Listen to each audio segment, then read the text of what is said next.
E aí, minha gente, como é que tamo? Tava limpando a casa, passando pano. Por isso que eu tô nesse estado aqui um pouco lamentávelzinho, meio suado. Mas minha mulher passou aspirador na casa toda. E varreu, que é importante dizer. E aí sobrou pra mim essa função que eu gosto, de passar pano. Mas daí eu fui entrando em reunião, foi ficando batata. Sabe o que me incomoda? Eu tenho um toquezinho, vai me dando uma sensação de que a poeira tá piorando. E aí quando deu 6h10 eu falei, agora, eu vou meter-lhe pano na casa toda. E aí fui, quando vi deu 7 horas. Até avisei o Alckmin agora, mandei recado aqui, falei, vou entrar agora nesse segundo. Enfim, alô pra Brasília, alô pra todo mundo. Todo dia 7 horas eu faço aqui uma live conversando com personalidades de todos os tipos. Artistas, cantores, atores, pensadores, e resolvi entrar nessa área política de falar com políticos. Conversei já com o Ciro Gomes, com a Marina, com o Fernando Henrique Cardoso, Fernando Haddad, falei com a Manuela Dávila, com a Tabata, Marina Silva, falei?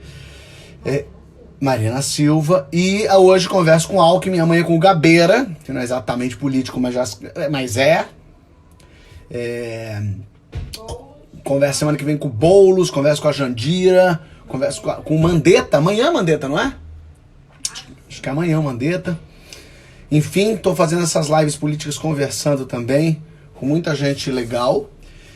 Hoje foi um dia que eu fiquei meio na dúvida se eu fazia ou não, porque é um dia em que as pessoas estão protestando, como também protestei, enfim, mas eu achei que era pertinente fazer e falar sobre isso que está acontecendo com o Alckmin. E acho isso legal também, acho interessante a gente conversar e ter esse entendimento de tudo que está acontecendo. Deixa eu ver se o Alckmin já está por aqui. Vamos ver. Não estou achando. Ainda Alckmin, se estiver por aqui, manda um alô, manda um oi, que eu te puxo para dentro da conversa. De qualquer forma, mantendo aí a tradição, eu vou tirar os comentários durante a live e então eu vou tirando os comentários, eu tiro os comentários durante a live e trago no final pra gente bater papo, pra gente conversar.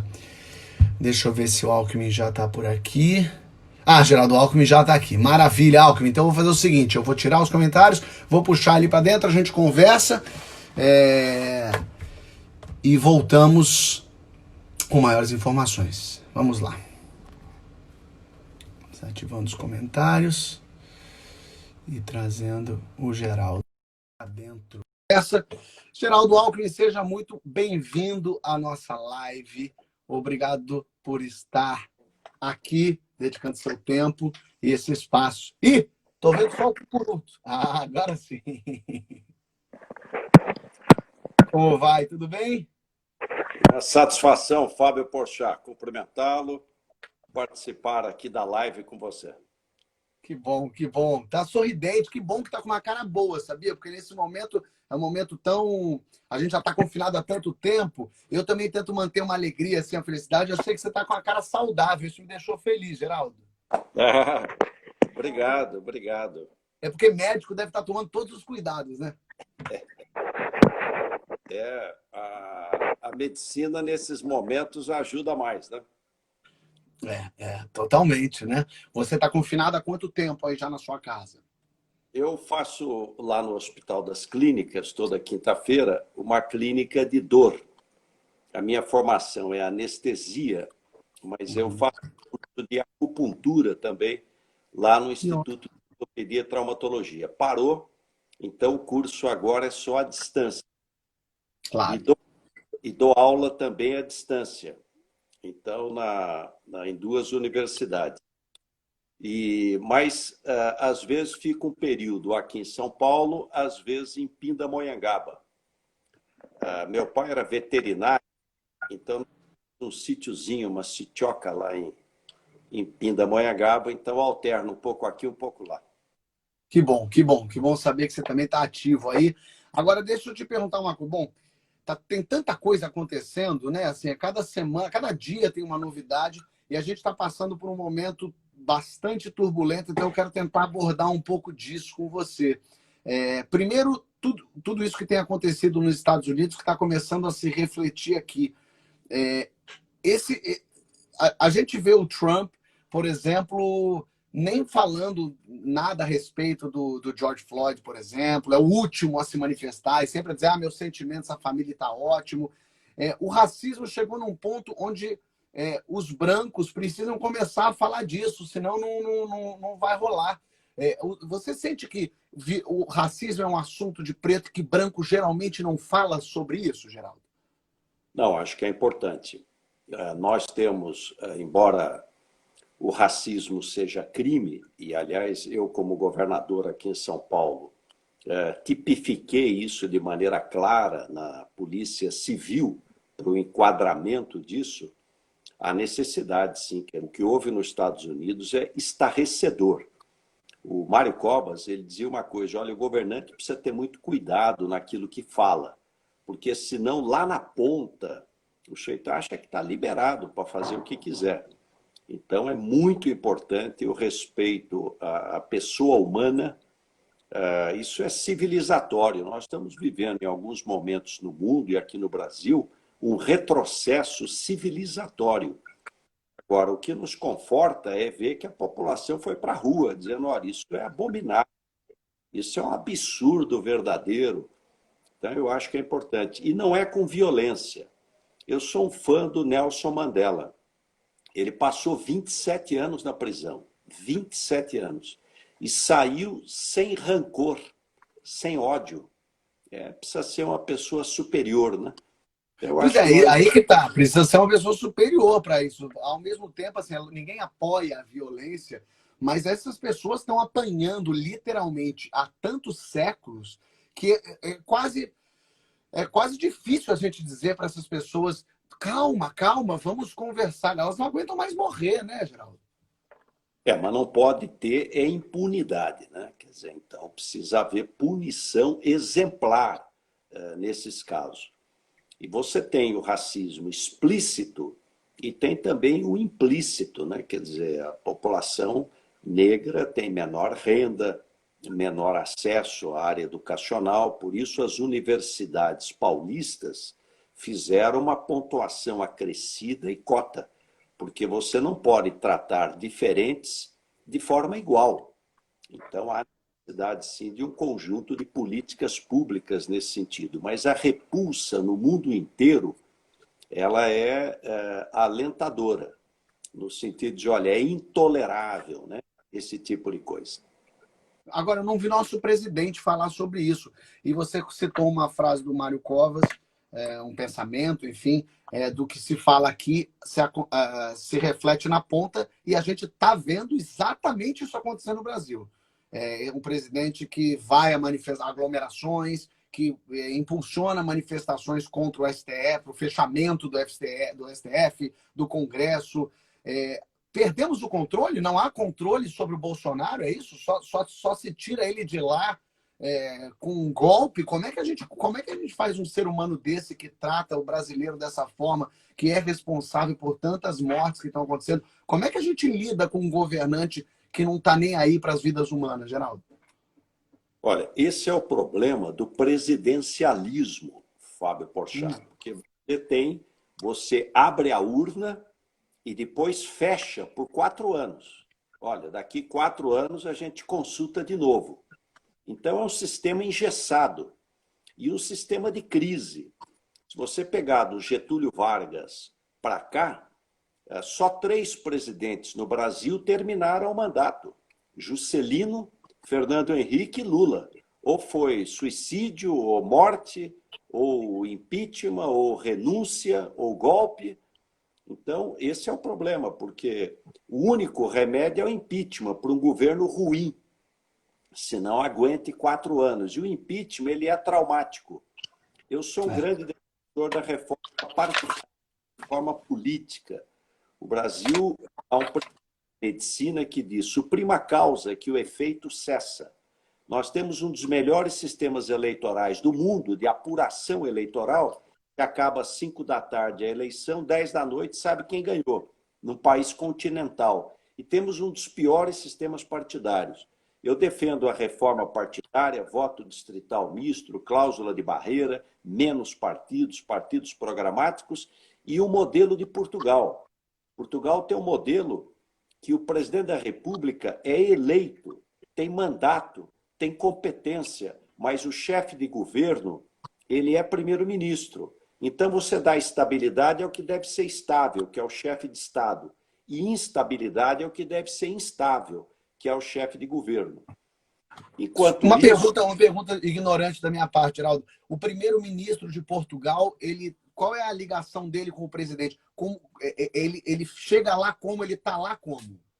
O primeiro-ministro é eleito, o presidente da República, chefe de Estado, é eleito pelo povo e tem um mandato, cumpre mandato, 4 anos, 5 anos, o que a lei determina. O primeiro-ministro é eleito pelo parlamento, tem que ter maioria no parlamento e poucos Mas partidos. esse parlamento nosso, se elegesse alguém, ia ser ruim pra caramba, hein, Geraldo? Não, mas você melhora a política fazendo a reforma política. Aliás, veja o modelo de Portugal. O presidente é um conservador, o primeiro-ministro é um socialista. E Portugal vai muito bem, muito bem. Então, é um modelo mais flexível. As democracias, a gente precisa ter mais agilidade para resolver problemas, porque senão é crise sobre crise. Você vai mudar Dilma por Michel, por Jair e a crise continua. A outra é a defesa da democracia. É um absurdo verdadeiro. Quem eleito pelo voto popular defende ditadura. Ditadura é a Venezuela. O país vai para trás. Aqueles que suprimem o pão suprimem a liberdade em nome do pão, não dão o pão que prometeram e nem devolvem a liberdade que tiraram. É só olhar o mundo. O mundo que cresce, melhora a renda, melhora a qualidade de vida, são países democráticos, que têm alguns partidos, um mais à esquerda, outro mais à direita, mas até as diferenças ideológicas do mundo estão diminuindo. Muita coisa. Se você pegar o Partido Democrata e o Partido Republicano nos Estados Unidos, as diferenças não são tão grandes, do ponto de vista econômico, por exemplo.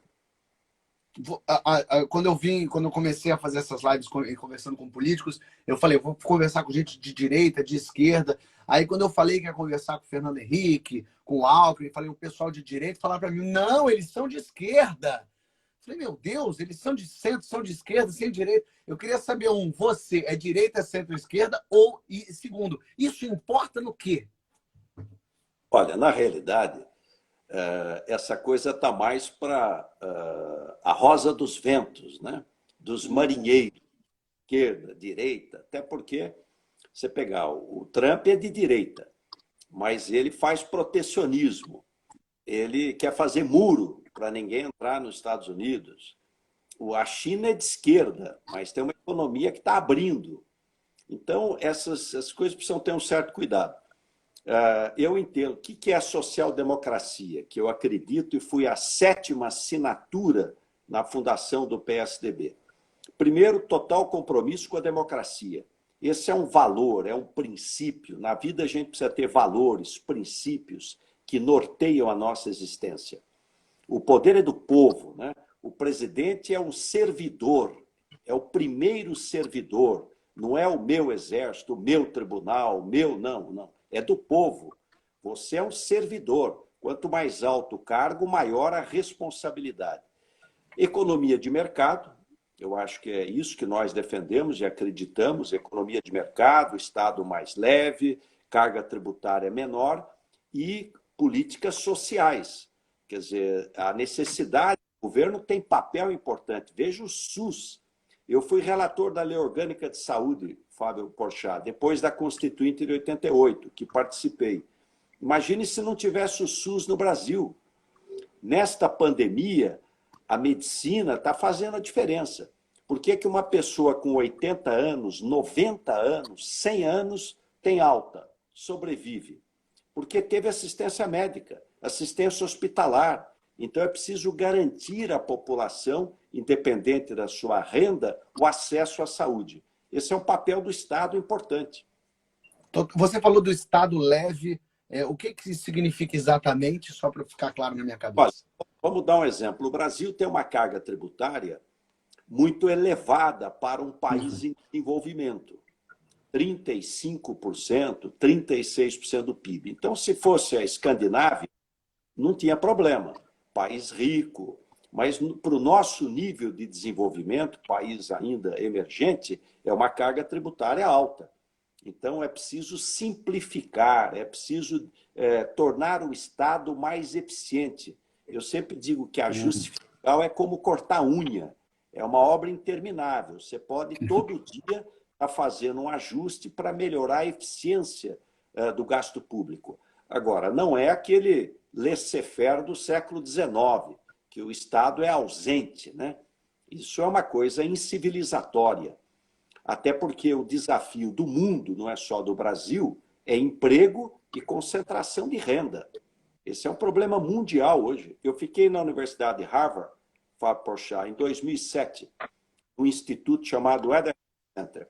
As universidades americanas, elas prospectam muito. Como é que é o mundo de 2020, mundo de 2030, mundo de 2040? Então, um mundo mais rico e um mundo mais desigual. Então, você vai ter um mundo mais rico, mas o rico fica milionário. O milionário fica bilionário. Aquele que tem capital, o capital se multiplica. Aquele que só tem a força de trabalho, ele melhora muito pouco. Então, esse é um desafio para o mundo inteiro. E qual a consequência do mundo mais rico e mais desigual? É migração. Então, você vê o Trump querendo fazer muro para ninguém entrar nos Estados Unidos. A África tentando entrar na Europa, morrem no Mediterrâneo afogados. A questão migratória é consequência de um mundo mais rico e de um mundo mais desigual. A agenda brasileira do presidente da República, totalmente furada. Está discutindo o comunismo, sendo que caiu o Muro de Berlim faz 30 anos. A agenda hoje no mundo é como enfrentar desigualdade social, gerar emprego para as pessoas, melhorar a qualidade de vida da nossa população. Grande desafio que envolve um conjunto de medidas. O Brasil tem tudo para crescer. Se você pegar da década de 30 até a década de 70, começo da década de 80, o Brasil foi o país que mais cresceu no mundo. 5% ao ano, durante 50 anos. Nós éramos pobres, viramos um país de renda média. O que aconteceu que agora não cresce? E mesmo antes da pandemia, o Brasil não ia crescer 2% esse ano. Ficou caro, precisa ter uma agenda de competitividade, disputa entre os bancos, abertura na questão financeira, custo do dinheiro, logística, desburocratização, reforma tributária. Nós somos o campeão do mundo de imposto sobre consumo. É imposto sobre imposto em cima de consumo. A mamãe, quando compra uma bicicleta para o filho, 43% é imposto. Você põe gasolina no carro, 50% é imposto. Os Estados Unidos, que é a meca do consumo, o imposto não chega a 20% sobre consumo. Você tributa a propriedade, tributa a renda, alta renda, mas não tributa tanto consumo, para a economia poder rodar. Mas se todo mundo, para qualquer brasileiro, você pergunte, você paga muito imposto? Pago. É muito tributado? Sou muito tributado. Ninguém está feliz com o tributo. Não está o rico, não está o pobre, não está ninguém. Mas e aí? Como é que a gente faz para mudar isso aí? Que todo mundo está insatisfeito, mas parece que quem tem que votar isso não está insatisfeito com isso, não. Reforma tributária, óbvio, porque esse modelo de imposto sobre consumo, ele é regressivo. ICMS, ISS, PIS, COFINS, é tudo sobre consumo. Então, Mas a reforma não acontece por quê? Porque, primeiro, eu acho que o governo Bolsonaro perdeu o primeiro ano do mandato. No primeiro ano, você manda todas as reformas. Reforma política, reforma partidária, reforma tributária, reforma administrativa. Só saiu a previdenciária porque já estava sendo discutida há muitos anos e o Congresso empurrou. Você tem que fazer no primeiro ano, é possível fazer. E faz uma escadinha. Olha, eu vou aplicar em 5 anos, então todo ano eu faço uma mudança. Mas você pode juntar 10 impostos num só e simplificar o modelo tributário. Isso é importante para o país. E para o Brasil voltar a crescer. É uma agenda, Fábio Porchat, de competitividade. Por que o Brasil não cresce? Porque ficou muito caro. Ele é caro para quem vive aqui dentro, então consome pouco, o povo não tem dinheiro. E é caro para exportar, então você só consegue exportar produto primário, soja, minério de ferro. É preciso ter uma agenda de competitividade para o Brasil voltar a um crescimento forte e passar de renda média para renda mais alta. Nós estamos nessa armadilha de renda média sem conseguir avançar. Mas o Bolsonaro não fez isso no primeiro ano, a Dilma não fez isso, o Lula não fez isso, o Fernando Henrique não fez. O que impede? Se não é. Porque supostamente a reforma tributária é uma coisa positiva para todo mundo, não pega mal. Porque a reforma previdenciária, muita gente reclamou, porque as pessoas vão se aposentar mais tarde, você tem uma série de coisas que podem, entre aspas, ou sem aspas, prejudicar as pessoas no ponto de vista delas. A reforma tributária não prejudica ninguém da população, prejudica, sei lá, o governo de arrecadar esse número. Por que nenhum governo batalhou por essa reforma tributária? O governo federal deveria, no primeiro mês do ano passado, do governo, já apresentar seu projeto de reforma tributária. Só que eles não têm projeto nenhum. O único Bolsonaro dali desse mato não sai cachorro nenhum.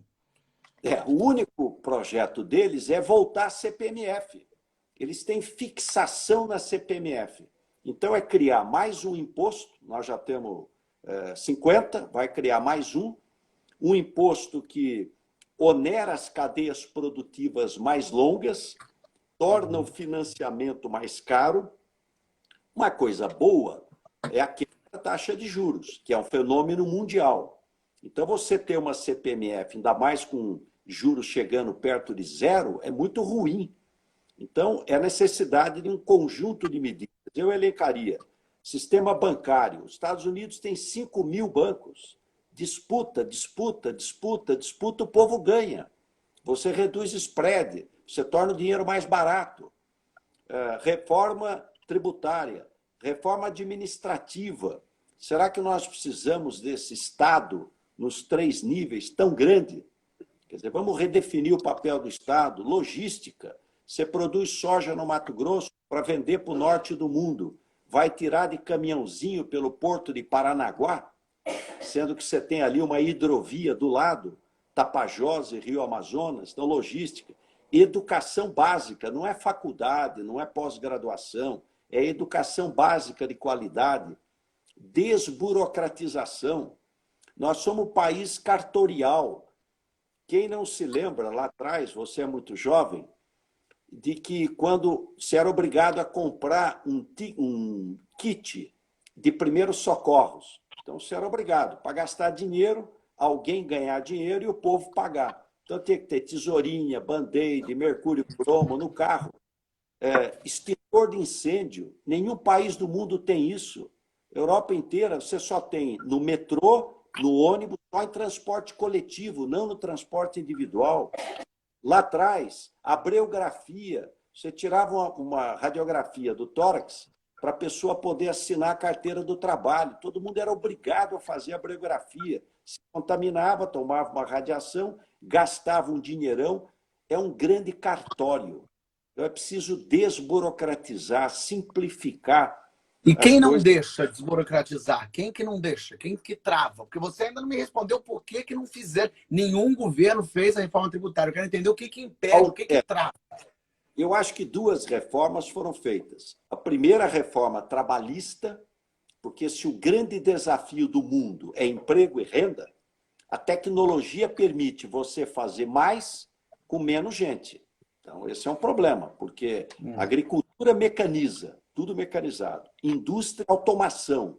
Serviços, robô. Onde é que as pessoas vão trabalhar? Então, você não pode ter uma legislação trabalhista da década de 40. Aliás, os maiores réus na Justiça do Trabalho eram o Banco do Brasil e a Petrobras. Ninguém estava desprotegido no Banco do Brasil e na Petrobras.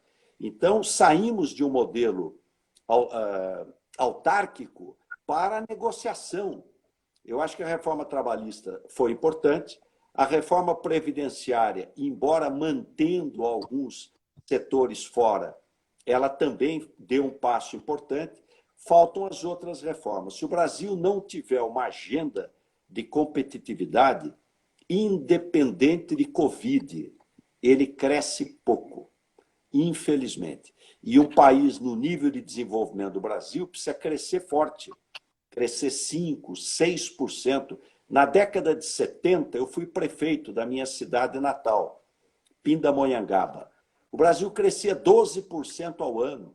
Abria uma fábrica todo mês, abria uma lanchonete toda semana. Você se sentia, você estava na faculdade, podia escolher 3 empregos. Depois passou a ter um crescimento pequeno, ficou muito caro e perdeu competitividade. É preciso ir na causa do problema. Uma agenda de competitividade, que o Pércio Arida, que foi um dos pais do Plano Real, com o André Lara Rezende, nos ajudou a elaborar. Então, nós elaboramos uma agenda de competitividade, quando fui candidato agora a presidente da República, apresentamos as reformas, dizendo, olha, tem aqui um trabalho a ser feito, não é uma bala de prata, mas um conjunto de reformas que vão fazer o Brasil voltar a crescer. E confiança. Por que eu vou investir no Brasil ou não vou investir em outro lugar? Precisa ter confiança. Confiança no governo, estabilidade jurídica. Agora, não dá para confiar nesse governo, mas, ao mesmo tempo, você estava concorrendo nessa última eleição e era uma das opções da direita. O que se dizia é é Lula e Bolsonaro, mas havia opções para a esquerda e para a direita também. Uma pessoa como Bolsonaro, que tem indícios de ligação com milícia, completamente perdido, que não faz a menor ideia, agressivo, que incita o ódio, incita a violência. Como é que você perdeu para ele, Geraldo? O que aconteceu para uma pessoa razoável como você, uma pessoa que conversa, que entende, que com experiência? Por que o povo estava cansado de você, do Lula, da Marina, e preferiu escolher um maluco de pedra? O que aconteceu?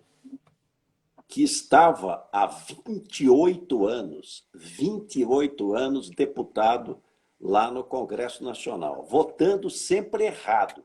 Se você pegar desde o Plano Real até as últimas votações, votou sempre de forma corporativa, estritamente corporativa, sem ter a visão do conjunto. Olha, democracia, quando a gente perde, só tem uma justificativa. Faltaram votos. Faltaram votos.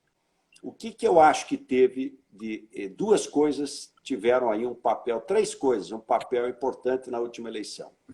Primeiro, o esgotamento do modelo. Não é possível ter 35 partidos políticos. Nós não temos 35 ideologias. Nós não temos 35 ideologias. São cartórios, de novo, e mantém dinheiro público através do fundo partidário. Olha como a política piorou. Eu fui vereador quando líder estudantil, estudante de medicina, na minha cidade natal, quando eu estudava medicina em Taubaté. Vereador não ganhava 1 centavo. Fui presidente da Câmara, ganhava nada, nada, nada. Era uma honra você trabalhar pela sua cidade. Fundo partidário, isso até há poucos anos atrás não existia. Hoje, imagine um partido receber mais de 100 milhões de reais por ano. Um partido. E em 4 anos dá meio bilhão, quase. Para quê? Para pagar aluguel de sala? Para pagar telefone? Não tem a menor justificativa. Aí, como é que você vai reduzir partidos? Então, eu diria que teve um esgotamento do modelo, falta da reforma político-partidária. O judiciário também errou, porque lá atrás derrubou a cláusula de barreira. Errou de novo. Quando o Kassab criou o partido, o PDS, houve uma consulta ao judiciário, dizendo, olha,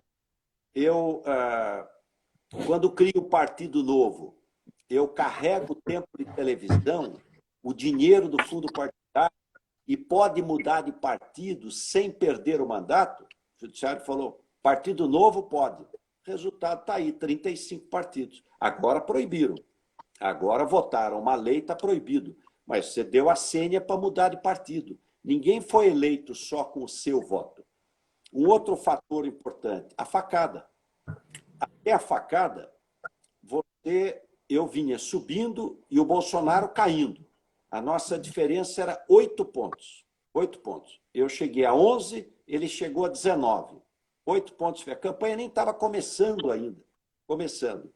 Com a facada, acabou a campanha, ele virou vítima, teve mídia 24 horas, rádio, televisão, jornal, tudo, juntou tudo, e foi uma eleição plebiscitária em relação ao PT. Como teve o impeachment da Dilma, foi um plebiscito. Então, qual rejeição maior? Era do PT na época. Então, votar contra o PT. Quem pode ganhar do PT? Enfim, são fatos que ocorrem. Nunca houve isso na história do Brasil. Nós somos latinos, a emoção pesa aqui. Então, eu diria que vários fatores ocorreram. Quando o Bolsonaro foi eleito, eu o cumprimentei, cheguei até a convite dele ir ao Palácio lá do Planalto, na época da reforma da Previdência, era presidente do meu partido, e desejei sucesso. Falei, aquele deputado meio histriônico, agora presidente da República vai mudar. Agora é diferente, agora tem responsabilidade.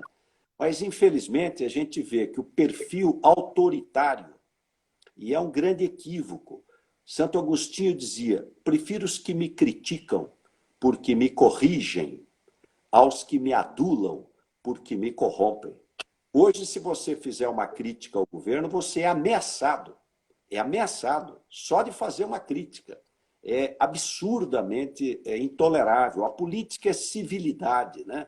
É civilidade, não é dessa forma. E a outra é respeitar as instituições. Instituições podem não ser perfeitas, mas elas são importantes para o funcionamento do país. Mas houve uma debandada evangélica para o lado do Bolsonaro que estava do seu lado. O que aconteceu com os evangélicos que antes o apoiavam e que, de repente, foram apoiar o Bolsonaro? Teve dedo dos líderes evangélicos aí? Teve uma sensação de que ele estava em crescimento, você não estava estourando, então vamos para ele que tem mais chance de ganhar do PT? Você acha que teve isso? Olha, Fábio, eu fui constituinte. E na Constituinte, nós estabelecemos o voto em 2 turnos.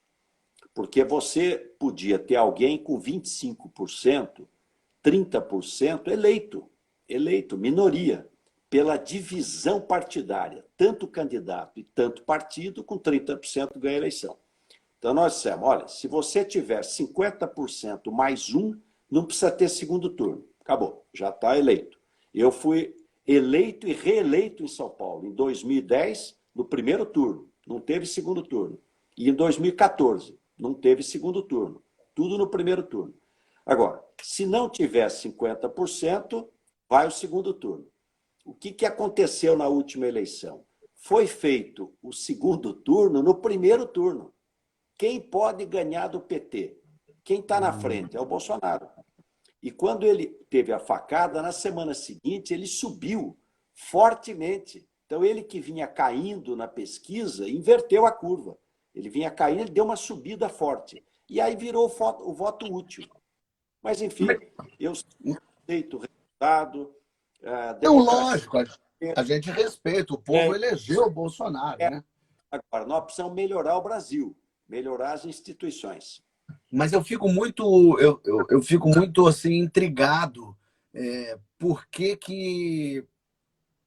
o que fez a direita, porque assim, eu não vou falar do que fez o PT aqui, porque, enfim, não estamos falando de PT aqui. Quando vier o PT aqui, eu vou falar de PT como eu fiz com o Fernando Haddad. Mas o que não fez a direita para garantir que esses votos anti-PT fossem parar na mão de um maníaco? É isso que eu acho curioso, assim. O que deixou de fazer o PSDB? O que deixou de fazer? Que tipo de equívoco? Já que a gente sempre fala da autocrítica do PT, que o PT nunca faz essa autocrítica, e eles idolatram o Lula e ele vira esse símbolo, esse santo, que é um assunto muito maluco, eu ainda quero conversar com o Lula aqui, mas que autocrítica faz a direita? Porque tudo bem, teve a facada, realmente, o movimento anti-PT, mas se vocês, eu digo vocês, desculpe, generalizando aí um monte de candidato que tinha ali, se houvesse uma real possibilidade de alguém forte que as pessoas acreditassem, elas tinham ido para esse lado. E elas não foram, elas foram para o lado do Bolsonaro, que estava há 26 anos deputado, que tem relação com milícia, um cara que votou errado. Que autocrítica faz você a seu respeito e a respeito do PSDB, que é onde lhe cabe, Geraldo? Olha, em relação ao PSDB, todos os partidos, Fábio Porchat, estão enfraquecidos. Porque quando você tem 35 partidos, 35, você não tem nenhum. Essa é a realidade. Você não tem 35 ideologias. Por isso eu insisto na reforma político-partidária. Com 35. E pior do que ter 35 é ter mais de 20 no parlamento. Você ter mais de 20 partidos na Câmara Federal é uma coisa inimaginável. Então, primeiro, todos os partidos enfraquecidos. O PSDB até que foi razoável, elegeu 5 governadores. Agora, todos os partidos diminuíram, porque é tanto partido, e o Bolsonaro foi vitória pessoal dele. Tanto é que o PSL não existe. Ele pegou um partido só para disputar a eleição, o que é ruim. Por quê? Porque os países que a política é melhor são mais programáticos. E os partidos precisam se democratizar internamente. Vamos pegar os Estados Unidos. Tem 2 partidos, praticamente. Partido Republicano e Partido Democrata. Só que eles têm primária. Se não fosse a primária, o Obama jamais seria presidente dos Estados Unidos. Eu estava lá em 2007. Então, o que eu ouvia lá em Massachusetts? Olha, a Hillary vai ser a candidata, é senadora por Nova York, é mulher do Bill Clinton. O Obama nem vice, ele não era do establishment. Só que quando começaram as primárias e ele foi tendo oportunidade de se apresentar, quando terminou a primária, ele ganhou a primária e tinha ganho a eleição. O Trump foi assim também, né? Quando o Trump começou, ele não era nem cogitado pelos republicanos. Então, eu tenho defendido muito as primárias. Acho que o Brasil precisa ter menos partidos e partidos com democracia interna. Não é partido do livro de ata. Porque o Brasil tem muito dono de partido. É o partido de fulano, partido de ciclano, partido de Beltrano. Isso é um atraso. Isso é um atraso. Nós precisamos ter menos partidos, partidos mais programáticos e com democracia interna. Então, você disputa entre todos os filiados. Então, é isso que eu acredito. A outra, o PSDB, sempre foi forte em São Paulo, mas fraco no restante do Brasil. Isso é um fato. Quer dizer, nós somos um partido que tivemos sempre dificuldade no Nordeste, dificuldade no Norte. Como? Por quê? Olha, falta de liderança. Porque um partido se faz com bandeira e com as mãos que empunham as bandeiras. Você precisa ter pessoas que tenham credibilidade, voto. Infelizmente, não conseguimos, no Brasil todo, ter lideranças que pudessem fazer o partido crescer em muitos lugares. Olha aqui, eu não sou jornalista, mas e nunca entrevistei político assim. Mas tô achando você o mais escorregadio de todos. Você que está mais tempo aí na ativa, tu não me respondeu se você era direita, esquerda ou centro. Tu não fez a tua autocrítica. Você não falou para mim como é que vai a reforma tributária acontecer, por que não aconteceu com nenhum partido até agora. Eu gosto muito do que você está falando, mas estou sempre sentindo que você dá uma escapulida. Não? Vamos lá. Por que se nós tivéssemos crescido um pouquinho mais, teria ido para o segundo turno. Infelizmente, quando eu estava crescendo, 9, 11, não consegui passar. Fake news, que teve de fake news, de calúnia, de mentira, com durobô, essa investigação que está tendo aí vai apurar a barbaridade. Eu movi processo contra o Carlos Bolsonaro antes da campanha eleitoral. Barbaridade que foi feita, que infelizmente está demorando, mas está na justiça. Faz mais de 2 anos. Então, você tem a quantidade de fake news, de robô, isso também distorce o processo eleitoral. Distorce, esse é um fato. Reforma tributária. Eu acho que falta ao governo apresentar o seu projeto. Quer dizer, Mas os outros apresentaram? O PT apresentou? O PSDB com o Fernando Henrique apresentou? Eu apresentei. O Fernando Henrique fez o que era mais urgente, que era estabilizar a moeda. Quer dizer, a minha geração não sabia o que era moeda, porque derretia no bolso. Então, ele deu um passo importante, que foi conseguir fazer o real, estabilizar a moeda. Infelizmente, não conseguiu. A reforma da Previdência perdeu por um voto. Um voto. A reforma tributária acabou não saindo. O presidente, é difícil você fazer uma reforma estrutural sem ter a liderança do presidente da República. Muito difícil. E o presidencialismo tem um lado ruim. É campanha de baixo nível. É pessoal, é um embate pessoal, não é partidário. Veja nos Estados Unidos o nível baixo que foi a campanha do Trump com a Hillary. Nível baixíssimo da campanha. Em compensação, qual o lado positivo? Quem se elege com 60, 70, 80 milhões de votos. A legitimidade é muito grande. Tem que aproveitar isso para, no primeiro mês, colocar todos os projetos e, com a força do voto, com a confiança do povo, você aprovar esses projetos. Isso é que os estadistas fazem. Infelizmente, o presidente não tinha projeto nenhum, não apresentou projeto nenhum, e nós estamos perdendo tempo. E a crise vai ser grande, porque você tem uma crise de saúde pública, de um vírus novo, que não tem ainda vacina e tratamento. Você tem uma crise social, desemprego, perda de renda. Essa medida dos R$ 600 foi importante, medida importante. Precisa até prorrogar mais um pouquinho, porque não vai passar tão rápido. Crise econômica, você vai ter de empresa aí com problema, e crise política, totalmente desnecessária. Desnecessária. Você pegar aquela reunião ministerial, ela é trágica.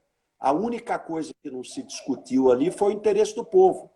Emprego, renda, melhorar a saúde, educação. Então, Agora, mesmo com tudo isso, com a gente vendo essa reunião, a gente ouvindo o que fala, o Bolsonaro manda calar a boca jornalista e demite ministro da saúde no meio da confusão. Tem os ministros mais malucos do mundo, outro que quer passar boiada no meio ambiente, o da educação, que nem português fala direito, mas ele mantém 30% de aprovação. Será assim até 2022? Esses 30% não vão dar o braço a torcer, Alckmin? primeiro, é muito ruim, porque ele teve mais de 50%. Então, em 1 ano e 5 meses, derreteu. Quer dizer, quem teve mais de 50%, quase 60%, está reduzido a 30%, perdeu metade do eleitorado. Segundo, independente da questão de pesquisa, de apoio, eu acho que é questão de responsabilidade. Eu acho que, infelizmente, há uma mistura entre o público e o privado. Quer dizer, o presidente precisa entender, ele precisa humildade. Ele precisa ouvir mais para errar menos. Não pode ter um governo de militares e militantes. As democracias têm uma burocracia estável. Então, você tem os melhores técnicos, os melhores especialistas, quem tem a melhor expertise em cada área. Quer dizer, não é possível fazer um governo da forma como está sendo feita. E a crise vai ser longa. Você veja na política externa, o maior comprador do Brasil é a China. Nós vendemos 3 vezes mais para a China do que para os Estados Unidos. 3 vezes mais. O saldo da balança comercial brasileira, nós vamos dever muito ao comércio com a China. Você cria uma crise com a China. Pode, quer dizer, um filho. O bom político é mau parente, dizia Ulisses Guimarães. Não pode fazer política para a família. Tem que fazer para o povo, para a população, para quem interessa, melhorar a vida das pessoas. Eu tenho até tido cautela, tenho falado pouco, porque acho que nesse momento de tristeza, de dor, a gente tem que ser solidário, tem que baixar a bola, diminuir briga política. Agora, não é possível atentar contra a democracia. Isso é inaceitável. Alguém que é eleito pelo voto do povo não querer que o povo mande. né? Que democracia, quem manda é o povo. Mas essas, não só esses eleitores do Bolsonaro tão firmes, como lutam por ele. E lutam armados, e lutam, e xingam, e cospem, e batem, e vão para a rua e aglomeram. Isso não te assusta, não? Essa formação dessa milícia política que, direto ou indiretamente, ele está angariando para si? Olha, o país precisa ter instituições. Por que que um país vai melhor e o outro tem mais dificuldade? O que faz a diferença? São as instituições. As pessoas passam, os governos são passageiros, o Estado é permanente. Nós precisamos ter boas instituições. E a teoria da tripartição clássica do poder, né, os três poderes, é para ver o equilíbrio. Para ver o equilíbrio, é evidente. Então, o legislativo aprova as leis, recusa, aperfeiçoa, e o judiciário é o cumpridor da Constituição. É inadmissível o presidente da República. Ele pode criticar, pode falar mal, mas não pode ser contra uma instituição. Isso é inadmissível. Quer dizer, e essa questão do armamento, hoje, as democracias, você procura, quem tem que estar armado é o profissional, é o policial. Você não deve armar a população civil, a não ser em zona rural, você ter porte ou posse de arma, porque está distante, zona rural. Eu defendi isso. Meu pai era veterinário, nós moramos 30 anos em fazenda, onde ele trabalhava, então era natural você ter uma arma na zona rural. Agora, não tem sentido você armar a população, como foi dito na reunião, para derrubar prefeito e governador. Mas é um negócio inimaginável. Absurdamente. Você o que vai fazer é aumentar, perder a vida das pessoas. São Paulo tinha 13 mil homicídios por ano. Reduziu para 12, 11, 10, 9, 8, 7, 6, 5, 4, 3. Saiu de 13 mil homicídios para 3 mil. Investigação, sistema penitenciário, polícia bem treinada, mas também foi retirar a arma. Porque muita morte é briga que não tem justificativa, são questões pessoais. Então, quanto mais arma você distribui, mais morte você tem. Aliás, é inadmissível, porque quem tem que estar armado são as Forças Armadas. Por isso elas se chamam armadas. Não tem sentido você querer armar a população para a população fazer revolução. Isso é coisa do Mussolini, a pátria armada. Isso é coisa de ditadura, coisa ultrapassada. Agora, você falou da polícia, é interessante, o número diminuiu realmente o número de homicídios em São Paulo, mas a gente vê o PCC tomando conta, né? Assim, de muito lugar, de muita coisa, Brasil afora, né? Bom, até fora do Brasil, inclusive, a gente vê umas ligações. É tão difícil assim acabar com o PCC, Alckmin? Não dá? Desistimos disso? Você não tem um líder que não esteja trancafiado na cadeia. E cadeia dura, porque São Paulo tem as 3 penitenciárias de segurança máxima. Presidente Bernardes, Avaré e o Piranhão em Taubaté. Você não tem ninguém, você não consegue lembrar um nome de um líder que não esteja preso. Organização, isso existe. Quando você pegar Ilha Anchieta, no litoral, perto ali de Ubatuba, a Ilha Anchieta foi presídio, como foi presídio a Ilha Grande, no Rio de Janeiro. Quando você pega e estuda a rebelião que teve lá na Ilha Anchieta, na década de 50, já tinha organização, as pessoas se organizavam. Tudo bem, isso aí existe mesmo. Você falou das lideranças presas, mas eles, pelo telefone, eles resolvem um monte de coisa na cadeia.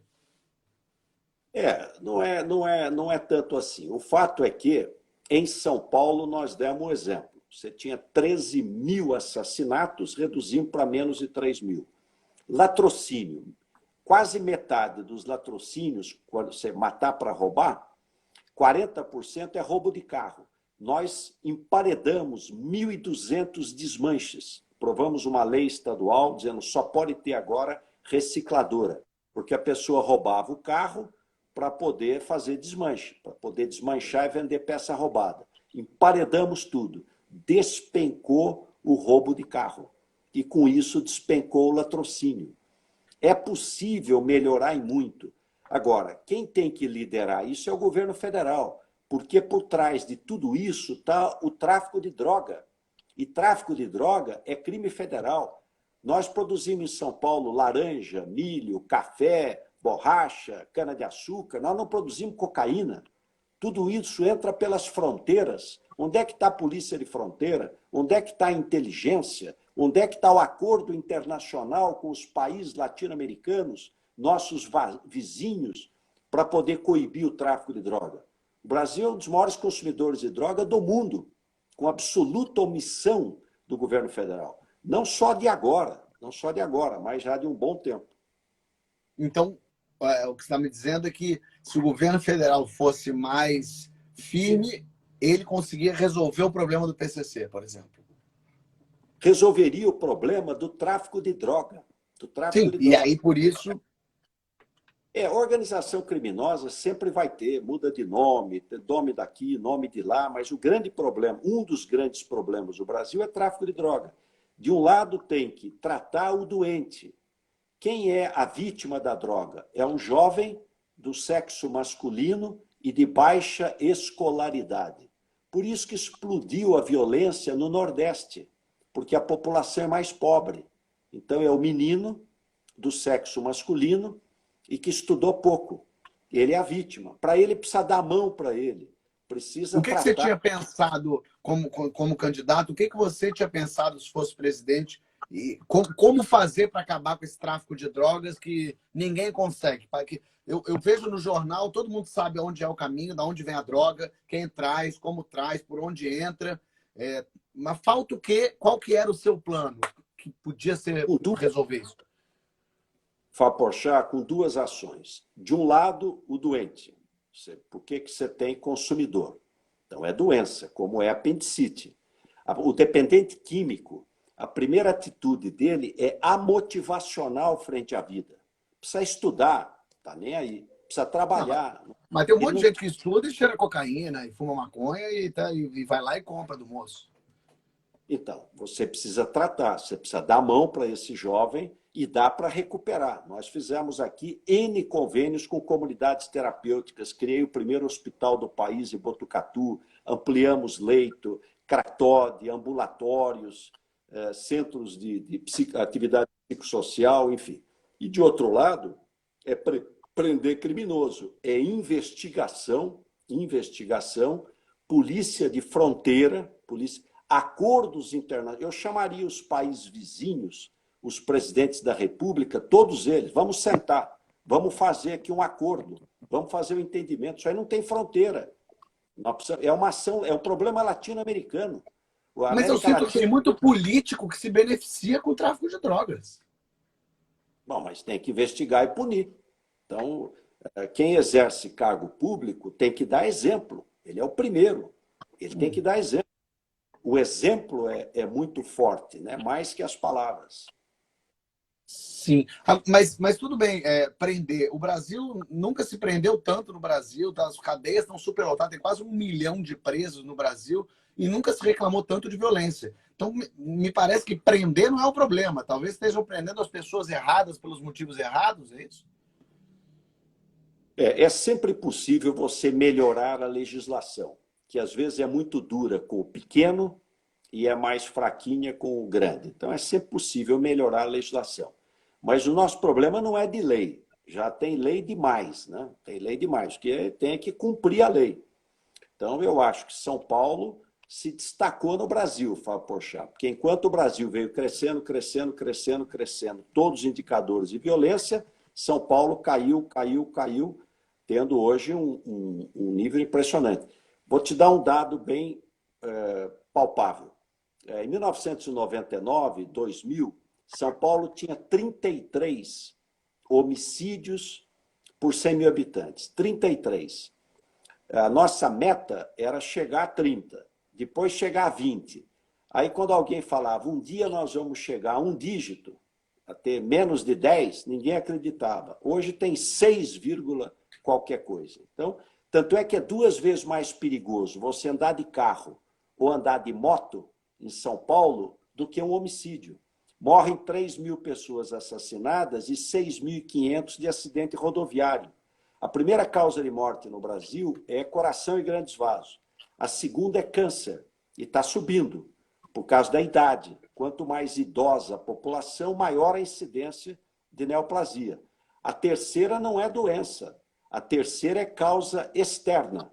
E era, em São Paulo, tiro. Era homicídio. Hoje é acidente rodoviário. Tanto é que tem um grande programa de segurança rodoviária. É possível, sim, melhorar. Não tem uma saída, uma solução. Mas vou dar um exemplo para você. Uma vez eu reuni a Polícia Civil, o que nós podemos fazer para melhorar a investigação? Tira os presos da cadeia. O São Paulo tinha metade dos presos no sistema penitenciário e metade nos distritos policiais. Nós zeramos. Zeramos. Não tem preso em distrito policial. Tudo no sistema penitenciário. A Polícia Civil deixou de tomar conta de preso para poder exercer o seu papel de polícia investigativa e polícia judiciária. Entendi. Você sente que o Bolsonaro chega até o fim do mandato dele? Ele foi eleito por 4 anos e deve cumprir os 4 anos. Essa é a regra do modelo presidencialista. Perfeito, mas a regra também é uma pessoa no governo que consiga gerir um país. Mas você sente pelos atuais acontecimentos, por tudo que ronda, pelos pedidos de impeachment, CPI das fake news, você sente que existe uma possibilidade dele cair fora antes? Não estou dizendo o que você quer, o que você não quer, qual é a realidade. Estou dizendo assim, olhando agora, há uma sensação de que é possível que ele caia fora? Olha, o que vai definir tudo isso, Fábio Porchat? Primeiro, a investigação. Eu acho que, nesse momento, nós temos que estar todo mundo concentrando nossa energia na questão da crise de saúde e a sua consequência, que é a crise social e econômica. Agora, a investigação, ela caminha. O que vai definir são os fatos. Os fatos é que vão definir. Alguém falou, não, ele não tem nenhuma hipótese de sair porque tem apoio do Centrão, tem apoio de tantos deputados. Eu fui deputado federal e votei para caçar o Collor. Eu era deputado federal no impeachment do Collor. Ele tinha maioria, e em 15 dias derreteu tudo. Então depende dos fatos. Eu acho que a gente precisa ter cautela. Eu não sou... acho que impeachment não pode ser banalizado. O impeachment é traumático, ele é traumático, precisa ter cautela, ainda mais nesse momento, e por isso, para o futuro, eu defendo reforma partidária, e depois da reforma partidária, nós devíamos nos debruçar no modelo de Portugal, que é o modelo parlamentarista, onde o presidente é eleito, não é uma rainha da Inglaterra, tem competência, tem atribuição, eleito pelo voto popular, mas ele é só chefe de Estado. Você dá estabilidade ao que deve ser estável, que é o chefe de Estado, e instabilidade ao que deve ser instável, que é o chefe de governo. Vai bem, fica 12 anos. Margaret Thatcher, Helmut Kohl, Felipe González. Vai mal, troca em 90 dias. Não tem trauma. Não tem trauma. Mas você fala coisas que são... que assim, a gente concorda. Eu, como eleitor, como cidadão, diria que, lógico, quero pagar menos tributos. Eu, como cidadão, digo, quero uma reforma partidária. Me parece que 35 partidos realmente estão errados. Mas isso não está na nossa mão. Isso está na sua, inclusive. Uma das mãos foi sua durante muito tempo, porque estava lá no governo, enfim, estava eleito. Como o cidadão, e agora vou... assim, talvez seja uma pergunta até jovem, ingênua, mas como o cidadão consegue fazer com que uma reforma partidária aconteça, que uma reforma política aconteça no país? Porque a sensação que nos dá é que a gente não tem poder nenhum. Fábio, tem muito poder. Quer dizer, na realidade, você tem que estar permanentemente explicando. Política não se obriga, se convence. Política é convencimento. Olha, nós temos um modelo que está aí o resultado. Pegar os últimos 50 anos, foi golpe militar, renúncia, suicídio, impeachment, morte. Não é possível, alguma coisa está errada. 35 partidos não existe no mundo. Quer dizer, não tem essa fragmentação. Eu acho que as pessoas entendem. E vamos lutar para que elas aconteçam. É de Vitor Hugo. Nada segura a ideia a que chegou o seu tempo.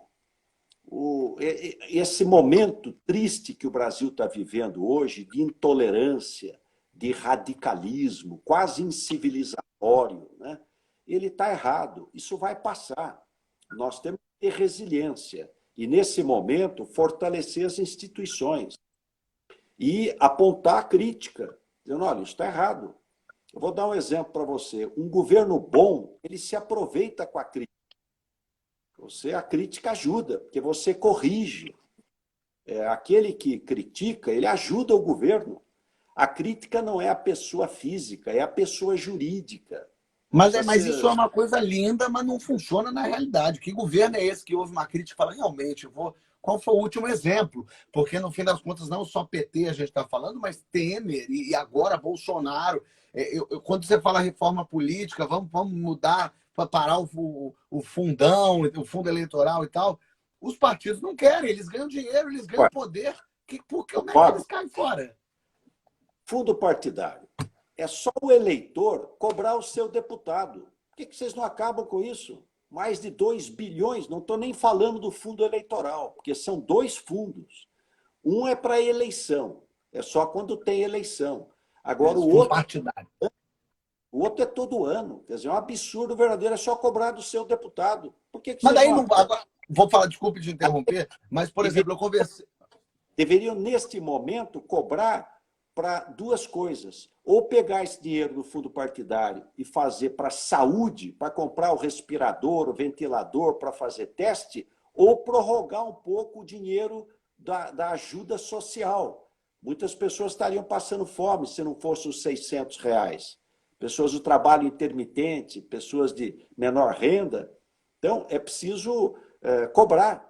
Eu acredito que é possível, sim, a gente poder avançar, poder melhorar, poder corrigir. Eu vou dar um exemplo prático. Eu era governador na crise da água. Nós tivemos a maior seca dos últimos 80 anos. A maior seca tinha sido na década de 50. Em 2013, 2014, choveu a metade da década de 50. Então, obra para cá, obra para lá, transpõe água do Rio Paraíba, transpõe água do Rio São Lourenço para São Paulo, tudo funcionando, uma maravilha. Aí houve uma crítica de um jornal, da Folha de São Paulo, dizendo, olha, muita obra, tal, muito bonito, mas a coisa mais importante não estão fazendo, que é gerar água, é mata ciliar. Onde é que estão as matas ciliares? Recomposição das nascentes. Eu lancei o programa Nascentes, baseado no editorial da Folha de São Paulo que me criticava. Criei o programa Nascentes. Foram plantadas 20 milhões de mudas nativas, aliás, feitas nas penitenciárias. Instalamos os viveiros, os presos que fizeram, porque cada 3 dias de trabalho você reduz um dia de pena. Então, a crítica, ela ajuda. Então, como ajuda, quero fazer uma. Por que não parte do PSDB, por exemplo, recusar o fundo? Porque se o PSDB recusa, se o MDB recusa, se todo mundo começa a recusar receber esse fundo, ele acaba. Se partir de vocês, partidos, não é mais rápido de resolver isso do que partir de mim, que tem que juntar 10 milhões de pessoas para assinar um negócio. Se de 35 partidos, 20 falarem, muito obrigado, a gente não vai... Como o Novo, por exemplo, fez isso. Então, se nós pusermos para votar o fundo partidário, só pôr para votar, eu tenho certeza que nesse momento ele cai.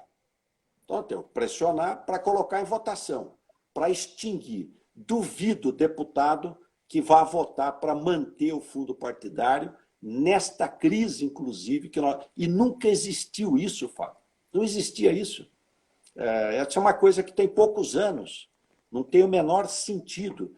Mas isso... Eu também acho que não tem o menor sentido. Mas aí eu posso, a gente, como sociedade, eu posso... Então, achei bom, então vou pressionar os deputados para que votem isso. Agora, os partidos continuarem recebendo? Não Bom, pode partir deles não receber? ô Fábio, que coloquem em votação, porque já tem N projetos lá para acabar o fundo partidário. E colocando em votação, decida.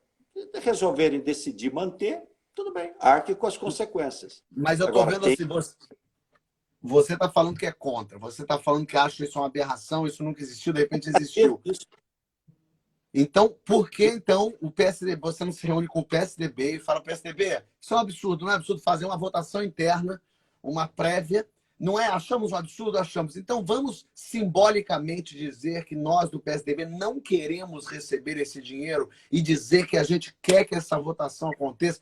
Será que isso não motiva outros partidos a entrarem nisso também? Estou aqui falando bem ingênuo, tá? Bem sonhador. Mas isso não parte do partido? E você está dando uma boa ideia, viu, Fábio Porchat? Está dando uma boa para mobilizar. Essa é uma boa bandeira. Correta, correta. E ela vai trazer dois benefícios. Um benefício fiscal, você vai pegar esse dinheiro e aplicar em outra coisa que interessa ao povo, e um benefício político. Porque enquanto tivesse fundo partidário, vai ser difícil reduzir os 35 partidos. Vai ser difícil. Concordo. Tá certo? É um outro aspecto acessório aí que prejudica. Então está aqui a minha sugestão, aqui a minha crítica. Não é editorial da Folha, mas é uma sugestão de uma live. A crítica, e ela vai ser aproveitada. Vou obrigar internamente. Vou ficar feliz com isso. Olha, Alckmin, eu quero primeiro te agradecer muito o teu tempo aqui. Obrigado pela sua disponibilidade. É sempre importante poder estar conversando com todos os pensamentos, os mais diversos dentro da política, mas sempre democráticos. Isso é muito importante. Sempre no final da entrevista, eu tenho feito umas perguntas que eu uso do meu programa, Que História é Essa, Porchat, para saber um pouco da história de cada cada pessoa. Eu queria fazer essas perguntas simbólicas para você, pode ser? Pode. Boa. Qual a primeira lembrança que você tem da vida? Olha, da minha infância, porque meu pai, como disse, era veterinário, nós morávamos na fazenda que ele trabalhava, meu pai era funcionário público, então a gente morava na fazenda do governo, lá em Pindamonhangaba. Então me lembro bem. Quantos aninhos? Tinha 5, 6 anos. E também tenho uma lembrança triste, porque eu perdi a minha mãe com 9 anos de idade. E eu me lembro como se fosse hoje, ela passando mal, falecimento, Caramba. muito duro. Poxa, duro, Mas duro. guardo também lembranças carinhosas da infância. Bom. Qual foi a maior loucura que você fez na adolescência? Olhando agora, o Geraldo, eu diria que o Geraldo nunca fez uma loucura na adolescência. Sua maior loucura foi tomar água com gás. Me conte uma loucura. Tomei muitos pifões. O que são pifões? Pifão é bebedeira, né? Olha, eu nunca tinha ouvido pifão, adorei essa palavra. Todo o tempo do Hi-Fi e da Cuba Libre. Cuba Libre. É Coca-Cola com rum. Eita, fé. Era gin gin com laranja. Lembra da primeira bebedeira? Você lembra? Foi aquelas que os amigos tiveram que levar para casa depois? Não tenha dúvida. E depois a gente passa vergonha, né? E quando a gente é criança, a gente às vezes se apaixona por uma famosa, uma atriz, uma cantora. Qual foi a primeira personalidade? A gente fala crush famoso. Qual foi a primeira personalidade quando você era criança, ainda que você ficou encantado? Assim? Raquel Welch. Olha só! Apaixonadinho por Raquel Welch. Muito bom. Tinha bom gosto, né? Total. E que trabalho, que profissão você jamais levaria a jeito? Olha, eu gosto de trabalhar e tenho eu adoraria, por exemplo, ser jardineiro, adoro trabalhar. Agora, o que eu não faria... Não levaria a jeito, não conseguiria, não teria habilidade para isso. Não ser cantor. Eu sou e não tenho esse dom, né? Boa, você cantou. Que momento histórico você gostaria de ter presenciado na sua vida? Desde da criação, do Big Bang até hoje. Pode escolher um momento histórico para estar lá, para ver. Qual? Olha, eu citei o Mandela. Eu acho que o Mandela é um exemplo, né? Ou a Índia, né? Quer dizer, a Índia é um exemplo de como você, sem violência, Mahatma Gandhi, sem violência você conseguir, com perseverança, né? Fazer com que valores e princípios fossem sendo conquistados. Eu quero cumprimentá-lo, Fábio Porchat, pela sua participação, porque na vida não basta viver, é necessário conviver e participar. Conviver e participar. Pode ser de um partido, pode ser de outro, tem gente boa em todos os partidos, ninguém é dono da verdade. Agora, é importante participar e de forma civilizatória, respeitando o contraditório, né? Respeitando o contraditório. A política é uma arte e uma ciência. Como arte é um dom, precisa gostar de gente, amar as pessoas. E como ciência, precisa estudar, precisa se preparar, porque são decisões difíceis, né? Verdade. E se você pudesse ser uma pessoa por um dia hoje, que estivesse viva hoje, quem você gostaria de ser por um dia? Posso citar dois, um homem e uma mulher. Pode, Eu pode. gosto muito do Barack Obama, acho um craque, estadista, e da Angela Merkel. Um homem e uma mulher que tenho grande admiração. Bom. E aí, digamos que o mundo vai acabar. Não estou falando agora de corona, não. Estou falando na vida. E você pode escolher de que jeito você quer que o mundo acabe. Não é como você acha que vai acabar. Escolhe um jeito para acabar aí para gente. Olha, uma grande festa, né? Amor às pessoas. O amor é uma necessidade do ser humano. E quando a gente fala amor, amor à mulher, amor aos amigos, amor à sociedade, amor ao desconhecido e amor ao Criador, né? Eu acho que num grande encontro de amor. Que bom, que bom. E o que você quer escrito na sua lápide? Aqui jaz Geraldo José Rodrigues Alckmin Filho, que aqui está contra a vontade. Geraldo, muito obrigado. Foi ótimo. Obrigado pelo seu tempo. Um prazer conversar com você.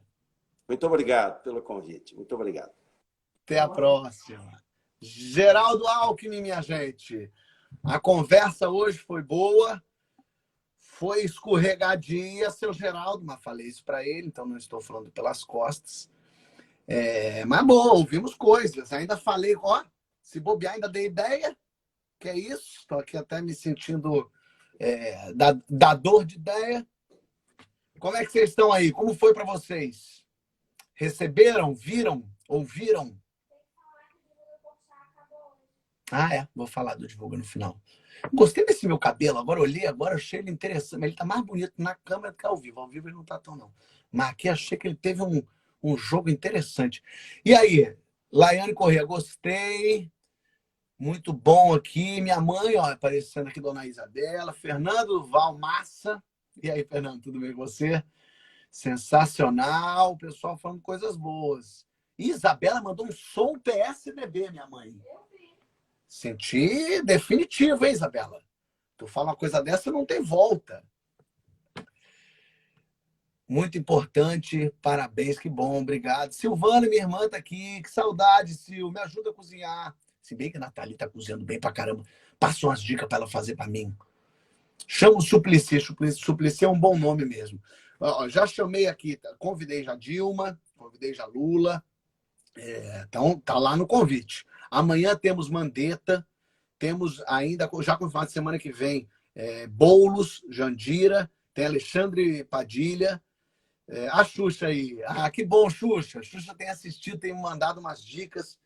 Sempre bom ouvir coisas da Xuxa, assim, o que ela achou, o que ela não achou. Pessoa muito generosa que ela é. Um beijo, Xu. Amanhã é Gabeira, eu tô cismei que é Mandetta. Quinta é Mandetta. Amanhã é Gabeira, quinta é Mandetta. Xuxa, eu que sou teu fã, imagina, Xuxa, fã. Não fala com dessa que a gente se derrete. Amanhã, então, é Gabeira e quinta Mandetta. Vai ser interessante essa entrevista. Na semana que vem, então, é Bolo Jandira. Vamos atrás. Gabriela Priori, que ia ser agora, na sexta-feira, ela pediu para ser mais para frente. Então, a gente já botou dia 22, mas eu não falo com tanta antecedência assim, para o pessoal não se perder. Julinha Leubeck está aqui, um beijo. Chama Marília Gabriela. É bom mesmo, eu tinha esquecido. Na verdade, eu já chamei. Já foi chamada, mas se fez de rogada. Vovó tá na live, é? Minha avó Maria Alice está por aqui, não vi, não. Deixa eu anotar a Marília Gabriela para eu cobrar ela de novo. Mas é que agora está começando a... A gente já tem gente até dia 22, então estava esperando andar um pouquinho. Babu Santana também já está aqui, já fiz o convite. Ó, vocês querem... Hoje é terça, né? Significa... Jorge Bispo, um beijo para você. Significa que hoje, 10h30 da noite, tem Que História é Essa, Porchat? E hoje é o último episódio da minha série Homens no Comedy Central. Tá lá hoje, 10 da noite. Liga lá no Comedy Central. Tá muito divertida a série. Quem não assistiu, dá para pegar na Amazon Prime Video, assistir as 2 temporadas de uma vez. Assiste lá. Você assiste a série toda. Eu, Rafael Logan, Rafael Portugal, Gabriel Godoy, Gabriel Luchá, Mia Mello, muita gente boa. Ó o Quiz Saber aí. A melhor diversão nessa quarentena. Quiz Saber. Segue aí, ó. Quiz Saber. Muito divertido. Você gosta de jogo? Eu adoro jogar jogo de adivinhação. Segue o Quiz Saber aí que eles fazem. Tem sempre, quarta-feira tem sempre, mas eles organizam coisa boa. Quiz Saber. Quiz com 2 Es. Quiz Saber. Luiz Miranda, Adnê. Ótimo. Eu não... O Luiz Miranda eu já convidei. É porque eu vou convidando e eu vou esquecendo. O Luiz Miranda já topou. Já convidei, já topou. Ah, meu Deus. Deixa eu anotar aqui. Miranda. Joaquim Barbosa tem que ir atrás. Olha aqui, um monte de nome tem que não dá para ler, né? Tem um monte de nome aqui. O Moro já chamei. O Moro pediu para ser um pouquinho mais para frente, Chu. Pediu para ser final de junho. Então tá, não estou anunciando ainda porque não confirmou certinho. De resto, baixa o aplicativo do Porta dos Fundos aí no seu celular. É de graça. Você assiste todos os vídeos do Porta dos Fundos. A gente está lançando vídeo todo dia. E todo domingo eu falo... Então segue aí o @Porta dos Fundos, que a gente está lançando vídeo, está fazendo coisa. Assiste hoje Que História é Essa, Porchat? Assiste Homens aí no Comedy Central. E está acabando a campanha Divulga Porchat. O que é isso? O que é isso? Divulga Porchat é a forma que eu encontrei de tentar ajudar o pequeno empresário, o microempresário, me doando a minha imagem. Eu quero ser garoto propaganda da sua empresa. Se você tem já um produto que está precificado, tem um CNPJ e pode entregar no meio dessa quarentena por aplicativo, por Instagram, o que seja, manda e-mail para divulga@fabioporchat.com.br que eu e a equipe, a gente vai dar uma analisada em tudo isso, vai escolher algumas empresas para eu ser garoto propaganda. Até o final do ano, eu vou produzir propaganda, eu vou fazer as fotos, eu vou divulgar nos meus stories, divulgar no meu feed aqui, vou dar o material para você divulgar a sua empresa do seu jeito. Então, aí, o legal é você poder me usar. Não vou conseguir fazer com todo mundo, a gente já recebeu mais de 7.000 e-mails. Mas tem de tudo, não adianta mandar me ajuda aí. Me manda foto, me manda vídeo, produz, escreve o que você quer, como é que você quer. Me convence de te ajudar aí. Manda para divulga@fabioporchat.com.br que eu vou tentar ajudar quem eu posso, do jeito que eu posso, ser seu garoto propaganda. Já sou garoto propaganda da Sky, do iFood, do PicPay, e agora você da sua empresa aí. O que tu vende? É empada, é coxinha, é produto de beleza, é óculos? O que é que você está vendendo? O que é cerveja? É queijo? Não sei. Do Brasil todo, tá? Não é só Rio de Janeiro, não. Claro que se você conseguir fazer com que o produto chegue até a minha mão, eu consigo fazer essa propaganda mais legal, com o produto aqui, bonitinho e tal. Mas dá pra gente colocar depois na pós, dá pra gente resolver. Tá bom?